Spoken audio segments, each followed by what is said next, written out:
This is Mountain Vision.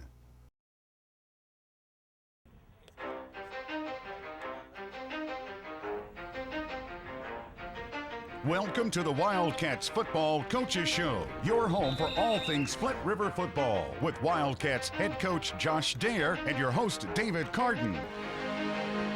Let's go! Welcome to the Flint River Football Coaches Show. We're joined today by Coach Josh Dare, and I'm your host David Carden. Coach Dare, thank you for joining us. I appreciate you having me. This is your second year as head coach. Yes, sir. What kind of difference do you expect in coming into year two versus year one? Well, I feel like it's a lot like a season. Your biggest difference in improvement-wise is in between game one and game two. So I'm hoping that the same goes for me as a coach. I'm hoping to, be a little bit more aggressive offensively. We've changed a little bit of the practice things that we do. We've moved some coaches around to coach different positions so that the same kids aren't hearing the same coach, whether you're talking about offense or defense. So now we've got the kids hearing multiple voices and hoping that has a positive effect on them. Try to break up the routine where they don't get complacent. Yes, sir. That's exactly right. Okay. All right. Now, last year you had 9 seniors on the team. So they're gone this year, and you're looking at 2 seniors on the team this year. Right. We've got 2 seniors, Cullen Evans and Greg Chambers, and this is Greg's first year. Okay. So Cullen's been with us since, Since he was a wee little one. Absolutely. So I think this is his 10th year. He was telling Coach Moreland this is his 10th year playing football, and Coach Moreland was his coach 9 of the 10 years. So okay. He's been with the program since it started, and this is Greg's first year, and we're really happy to have Greg. Greg's an extremely talented football player, but new, and just going to have to get used to everything. New to the program or new to football? Both. Okay. Yeah. Okay. Yeah, first year playing, baseball player. Okay. He helped the baseball team go to the Final Four last year, and an extremely talented athlete. Right. He's got the athletic skills. He just never put it on football. Exactly. When the bullets start flying, it's going to take him a little while to adjust to Right, it. But exactly. We're excited about him. He's going to be somebody that plays both sides of the football for us. He'll play offensive tackle and defensive tackle. And once it clicks, he's going to be somebody that's hard to handle. You expecting that click to come soon or maybe midway through the season? Well, you hope for it to come soon, but you just never know. For somebody new to football, it's one of those things where you don't know if it's going to be week 2 or week 8. Right. But I think it will happen, and he's a kid that works hard, yes sir, no sir, and is willing to do whatever he's got to do for us. Well, that's good. So probably maybe not much leadership out of Greg. You expected a lot of leadership out of Cullen? Absolutely. And Cullen's already stepped up, and Cullen's not a vocal leader. He's a lead by example type guy. He's always doing the right thing, and kids follow that. And that, as a coach, that's what you want. You don't want somebody that's hoorahing and screaming, and you want somebody doing the right thing and got everybody that's going to follow his lead. That's good.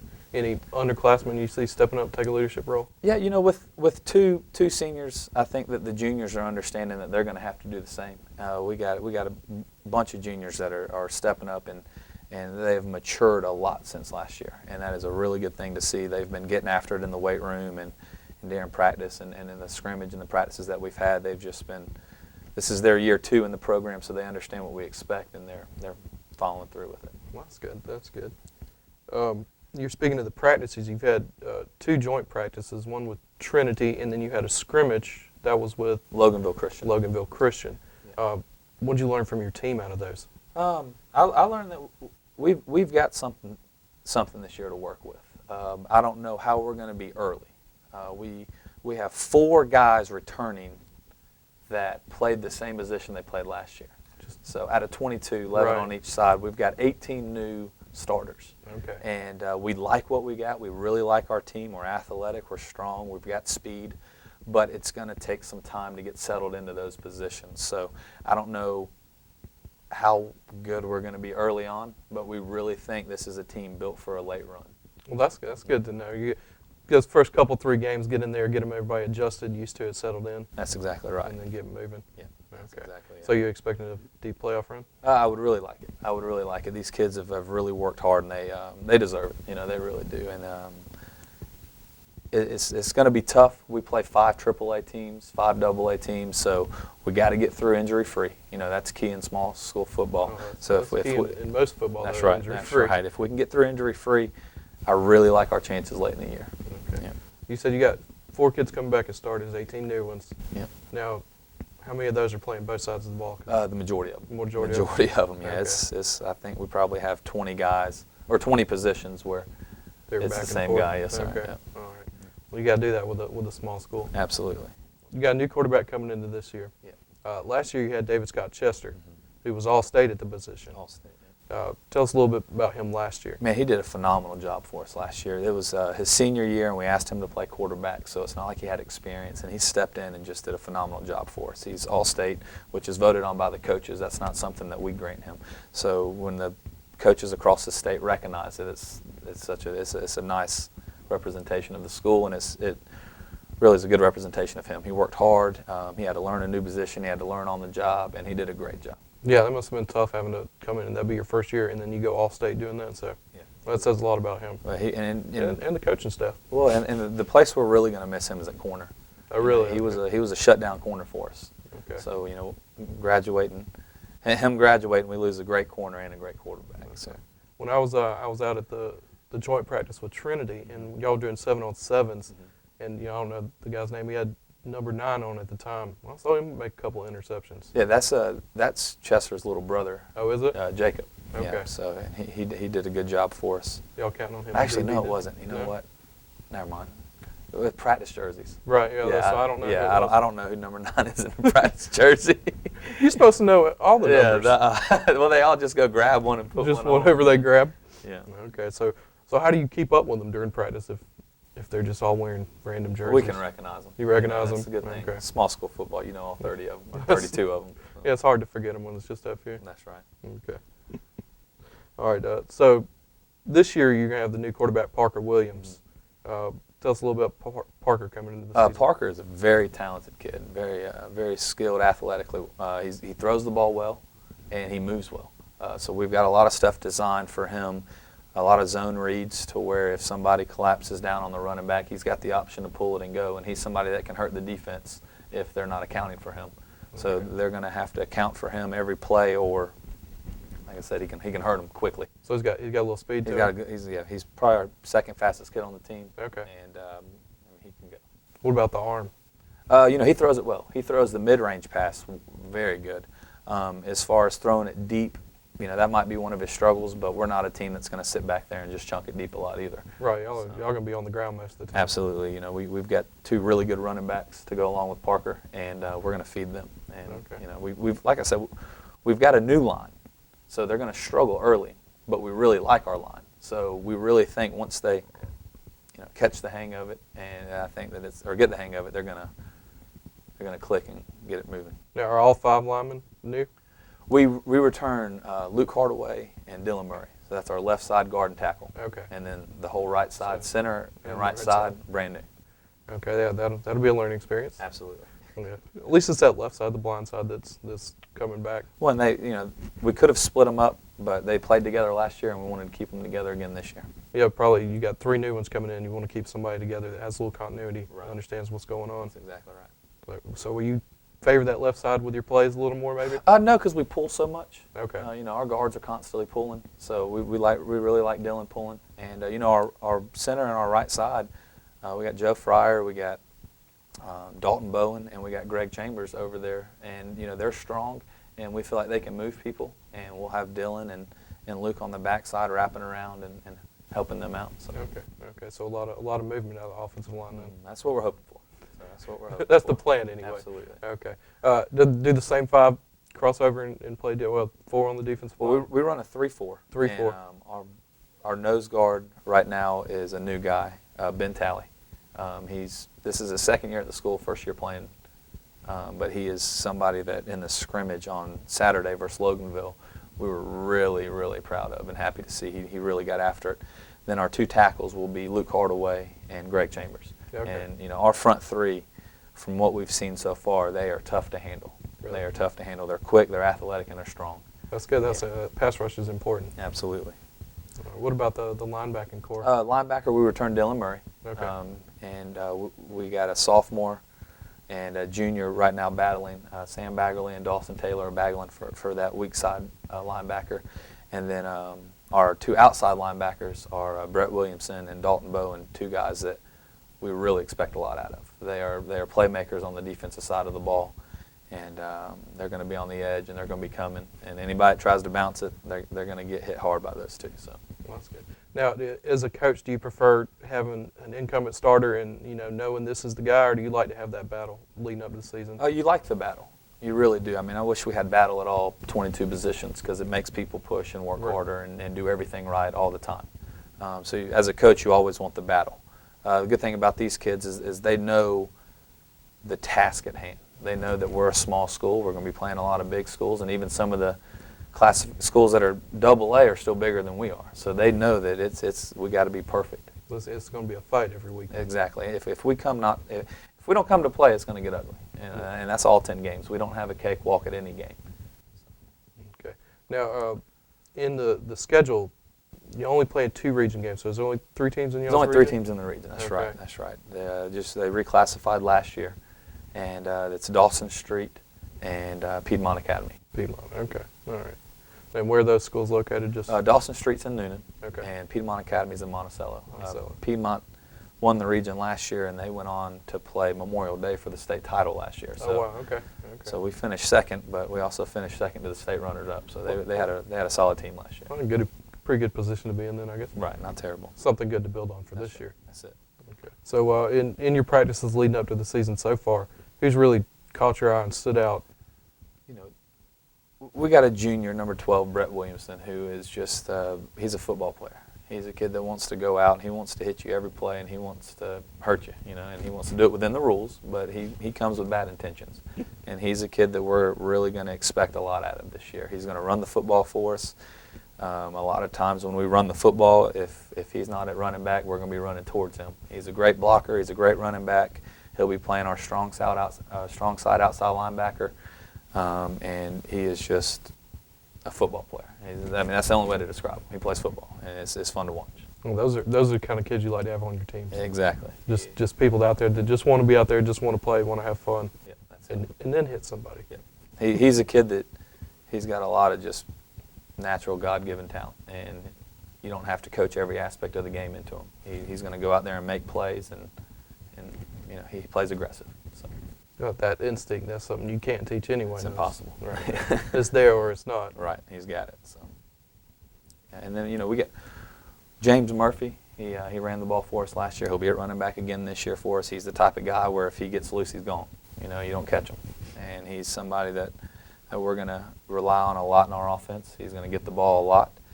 And we'll move him around from position to position. He's the guy every defense will know where he's at every play. Coaches will scout us and they'll say, you better know where 22 is. So y'all split him out wide, have him in the backfield. He'll move around. Okay. Yeah.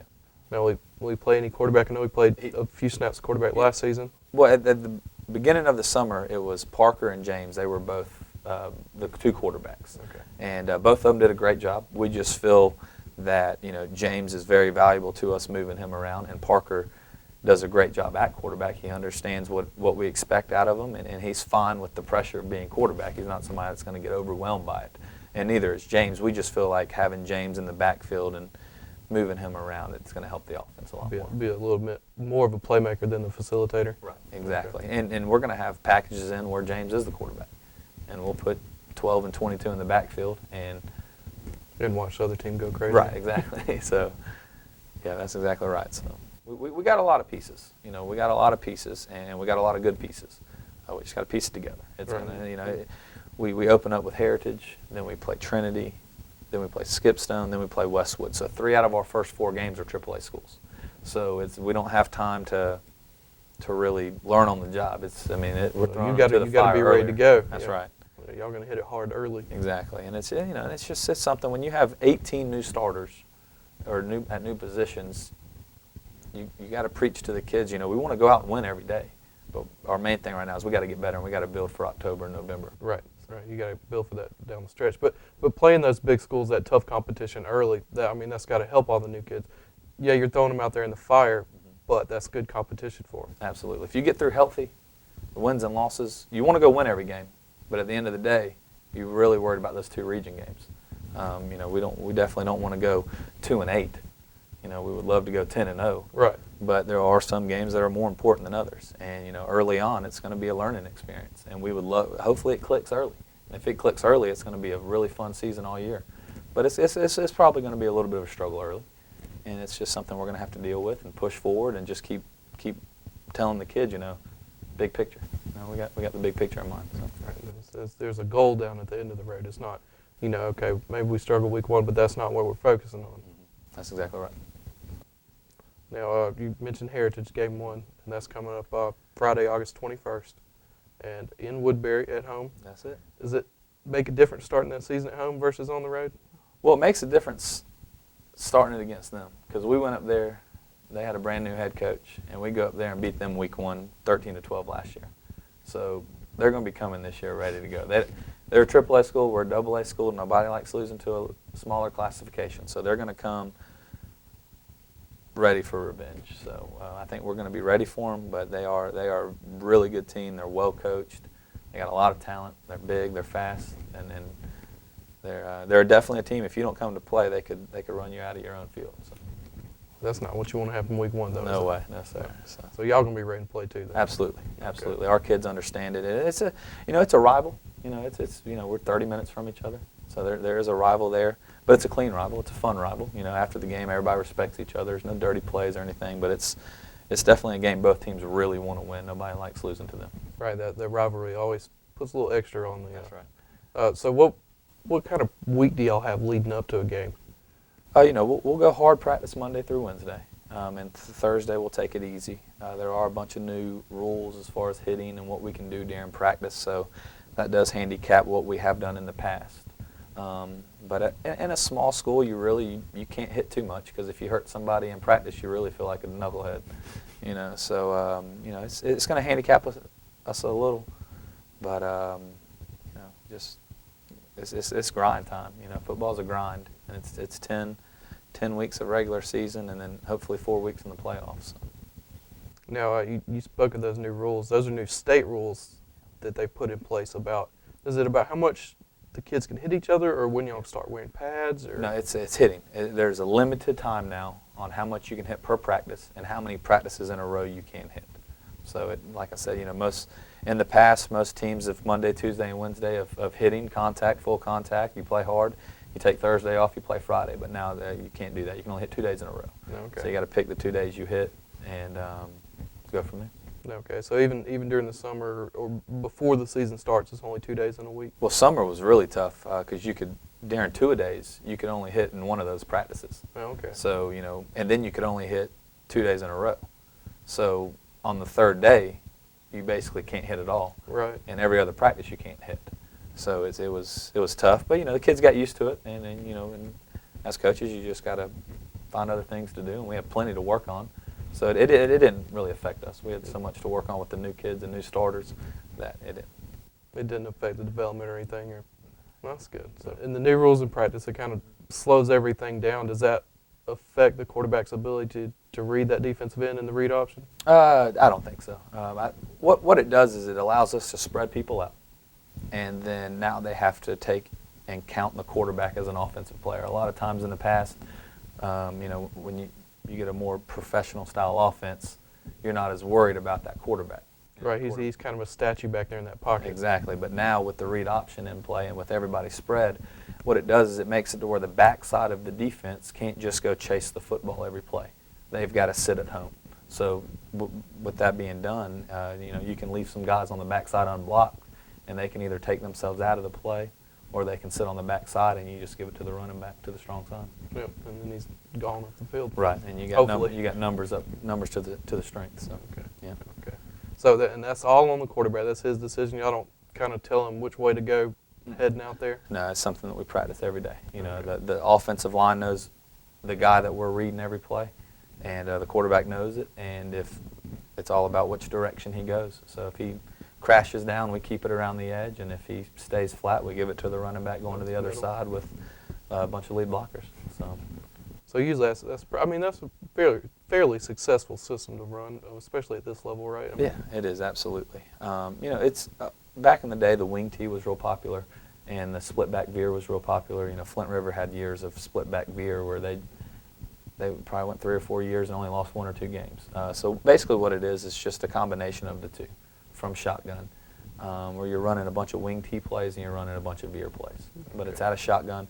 You know, Parker's a little bit shorter, so we want to take him off the line so that he has better vision. Right. And also so that we can throw. It's going to be hard for him to take a snap, drop back, and see over everybody.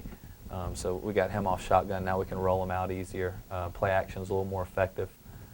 So it's helping the quarterback, and it's also helping the line.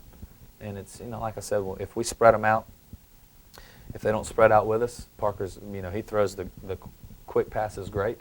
So we'll get it out wide real quick. Like a little bubble screen or something. Exactly. And if they do spread out, well, now you got 12 and 22 running in right down the middle. So that's defenses are going to have, they're going to have to pick which one they're going to stop. So y'all going to rely on that offense to score points this year versus maybe a hard-nosed defense getting a bunch of stops? Right. Well, you know, we really love our defense. And we know defense wins. You know, defense wins championships. There's no way around that. So we do focus a lot on our defense. You know, early on with our offense, we're going to have to slow it down because there are going to be hiccups. You know, the offensive line, 3 brand new guys. You know, going to the right guys tough. It's a lot tougher than when you draw it up on paper. You know, every play on paper looks great, right. But then those defenses start blitzing and they start sending crazy blitzes, and you got to pick up everybody. And that's going to be the thing that's going to take some time to get used to. The defense, you can play at 100% intensity. Go, go, go. Offense, you got to think. And, you know, everybody thinks about big dumb linemen, but that's about as false of a statement as possible. Those guys got to be the smartest guys on the field because they got to be able to move who they block, transition from one block to another on the go, not knowing what the defense is about to do. Right. Yeah, that's not that easy being an offensive lineman. Like you said, everybody thinks, oh, you know, you get out there and push on people a little bit. No, there's a lot more to it. There's a lot more to it. And those are the guys that don't ever get their names in the paper, but every coach in America will tell you that's you go as far as your offensive and defensive front take you. So I think a lot of people saw that with the Falcons the last couple of years. That's right. All right, so we're coming up, first game of the season, Friday, August 21st, at home. What do we got going on? We're playing Heritage, and it's like we talked about earlier. They're going to be coming for revenge. They're a really good team. They got a lot of really skilled people, and they got a lot of big people. They're going to spread us out offensively, and then defensively they run a 3-5, which is blitzing every play, and they bring 2 to 3 of those linebackers every play, sometimes 4, sometimes 5. They bring a lot of guys. They play really aggressive. So it's one of those things where you hope that you hit more big plays than they have being aggressive. And we got the guys that can hit them if they're out of position, but they also got the guys that can hit us if they're in position. So they're a really good defense, really good team. We respect them. We respect their coaching. Their coaching over there. DJ does a great job, and his assistants are great. So like we talked about, it's a fun rival. They're a good team. We're a good team. It's going to be really fun because that's when bullets start flying and you really coaches get excited about week 1 because you really find out about your team. You know what you got then. You know, so we've had the practice and we've had the scrimmage, but it's not the same when those lights come on Friday night. So yeah, the atmosphere really gets everybody hyped up and going. Now you said when defenses come out and they're looking for 12 and 22 when you're all on offense. When y'all come in on defense this week, who are you looking at for Heritage? They got 82. Jones, he is a tight end. They'll split him out wide. He's about 6'4". We've been watching film on him. The last film that we saw on him, he's making diving one-handed catches. You know, just a beast. He's an unbelievable guy. They got a new running back, number 2, and number 21 runs jet for them. I mean, they got a lot of skilled guys. We got to know where all of them are at all times. You know, if we're running our zone, we can't get caught looking in the wrong spot, or they'll hit us deep. So they're a really tough team, and they got a lot of talent. Their quarterback is really good. We faced him last year. He was the backup last year, but we knocked their starter out.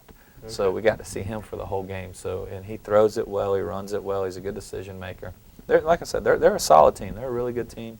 But I like our team too. You know, I really do, and I think that it's going to be a great game Friday night.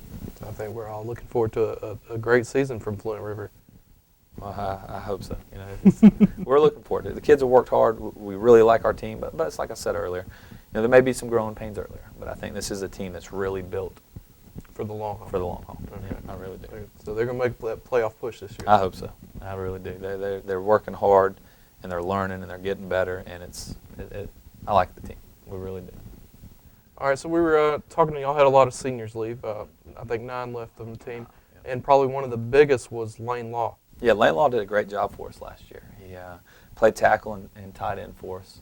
And, this year our offense is kind of changing a little bit because we don't have that natural tight end like him. He did a great job for us. He could catch it. He was a big guy but very athletic. Did a good job blocking for us, and we could throw it to him. Now we're going to have to spread teams out even more and go without a tight end. And so you're not going to play anybody in that tight end role. You're not going to bring in an extra offensive lineman to have 6 on the line or anything. We've got what we call a sniffer, which is a fullback. Okay. So out of the gun, we'll have the quarterback and the running back, and then we've got a sniffer sitting behind the tackle. Okay. So what that does is it shortens the edge. So now when we want to run toss to 22, James Murphy, then now we're sealing that edge a little sooner, so now he's got more space room around the edge. Right. So when you add the tight end, it does widen the edge, which makes it a little bit wider of a run. So now if we can get it sealed earlier, he's got more room to do his thing. Okay. So if you're not running with the tight end, you're going to have 2 receivers out wide? We'll have 3. 3? Yeah, we'll have 3, sometimes 4. And we do have some empty sets where we'll go 5 out. Okay. So, we've got a lot of sets, but we like to keep it simple in what we do, So we only get these kids for a couple months a year, so it's hard to put in a lot of stuff. information. Right. You don't want to confuse them. You want to get good at something. Right. And sometimes you'll see coaches putting in a bunch of plays and never getting good at anything. Right, it's too much stuff to try to learn, so they're trying to learn a little bit of everything instead of learning a lot of a little. Right. We like what we got in place right now, and now it's just we're going to try to get as good at it as possible. Who are you relying on to make those catches out wide? Cullen Evans, senior. Okay. He's as fast of a guy as we got. He can fly, and he's somebody we're going to throw the ball to. Brett Williamson, he's got great hands. We'll get him out wide and put him on a corner. Not many corners are going to be able to cover him. He's too physical and he's got good speed. We'll put 22 out wide. He runs well, and you throw it in the air, he can go get it. You can't overthrow him. So he can go. We don't want to throw too much. We want to run. If we can run it and go 5-6 yards at a play, that's what we're going to try to do. But we do also have confidence in throwing to the guys if we get in 3rd and long or 2nd and long and we got to complete a pass. We got some reliable hands. So y'all will pass it when necessary, but that's not going to be the first attack. That's exactly right. We're going to spread teams out, and if they don't spread out with us, then we'll throw. But if they spread out with us, we like our line and we like our running backs, and we're going to go right at them. So Cullen and Williamson, those guys are good blockers on the outside? Yes, they are. Yeah, they do a good job blocking outside. We got a kid that just came, Chase Lewis. He'll be playing wide out for us. We got some other sophomores and juniors that'll fill the wide receiver roles. We got a couple injured right now, and once we get everybody back, we'll like our wide receiver core. You gonna have any freshmen stepping up and playing any big roles this season? We got a big freshman, Blake Spratlin. He's about 6'4", 3-something. I mean, he's a big old guy. That's a big kid for a 14, 15-year-old. Absolutely, and we're hoping that by the end of the season, he'll be able to help us. I don't know how much he'll help us early. We've got a JV schedule, and he'll play a lot of JV, and hopefully by the end of the year, he can help us out. We got some freshmen that can play. I don't know how many are going to help us at the varsity level this year just because of how physical they are. But we would love to see it. They got, like I said, they got a seven game JV schedule that they're going to get to play, and hopefully when that 7 games over, we'll have a better understanding of how they play. If they're ready to step up and if they're varsity. ready, that's right. Because that varsity speed and how physical those varsity players are, that's a different level. That's a big difference from 14, 15-year-old kids to your 17, 18-year-old seniors out there. That's exactly right. So you don't want to send them out there and get them hurt immediately. That's a coach's job, is to put kids in a chance to succeed, in a position to succeed, and that's what we're going to try to do with everybody. So. Well, Coach Dare, I sure do appreciate you joining this week on the Flint River Football Coaches Show, and we'll be back to do it next week. Yes, sir. And catch all your Flint River football games this season on AM 1370, and the first game is this Friday, August 21st at 7:30? 7:30.